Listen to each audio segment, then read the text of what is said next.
PRP చేయించుకుంటా అన్న ఒక క్లారిటీతో వస్తారు మీ దగ్గరికి. లేకపోతే మళ్ళీ వాళ్ళు డబ్బులు ఖర్చు పెట్టినట్లు అవుతుంది, రిపీట్ అవ్వడం వల్ల యూజ్ లేదు కదా. సో ఆ డూస్ అండ్ డోంట్స్ ఏం చెప్తారు? డూస్ అండ్ డోంట్స్ ఒక్కొక్క మనిషికి ఒక విధంగా ఉంటాయి. ఇప్పుడు ఒక టీచర్, ఒక లాయర్, ఒక ట్రాఫిక్ కానిస్టేబుల్, ఒక బట్ జనరల్ గా పోస్టులేట్ చేసినటువంటి థియరీస్ ఉంటాయి కదా. వస్తున్నా వ్యవసాయం చేసుకునేవాళ్ళు, వాళ్ళు చేస్తున్న డే టు డే యాక్టివిటీస్ పొద్దున్న నుంచి సాయంత్రం వరకు మొత్తం చార్ట్ తీస్తాం.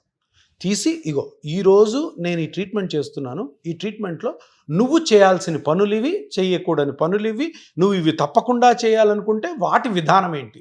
దీన్ని మీకు రఫ్గా చెప్పాల్సి అంటే నిలబడడం తగ్గించుకోవాలి. ఓకే. ఇక్కడ మెయిన్ టస్సలు ఎక్కడ వస్తాయంటే టీచర్కి 8 గంటల క్లాసులు, 8 క్లాసులు ఉంటే 8 × 45 ఆల్మోస్ట్ 1 అవర్ వేసుకున్నా. కానీ నిలబడాలా? వాళ్ళు ఇప్పుడు టీచర్ స్కూల్లో అన్నారు అంటే చైర్లు కూడా తీసేస్తున్నారు కూర్చోకూడదని. సో దాంతో అరిగిపోతుంది. సో వీళ్ళకి ఏం చెప్తామంటే, మీరు ఎప్పుడన్నా కానీ ఈ పిఆర్పి తీసుకున్న తర్వాత ఛాన్స్ ఉంటే మీరు ఎప్పుడైతే క్లాస్ అయిపోయిన తర్వాత రెస్ట్ తీసుకోండి. క్లాస్కి డిఫరెన్స్ ఉంటుంది కదా, హాఫ్ అన్ అవర్ 1 అవర్. ఆ టైంలో కూడా ఊరికే తిరగద్దు. నిలబడి తిరుగుతున్న కొద్దీ ప్రెషర్ పడుతుంది. సో 45 మినిట్స్ మీ క్లాస్ అయిపోయింది, నిలబడి చెప్పుకోండి.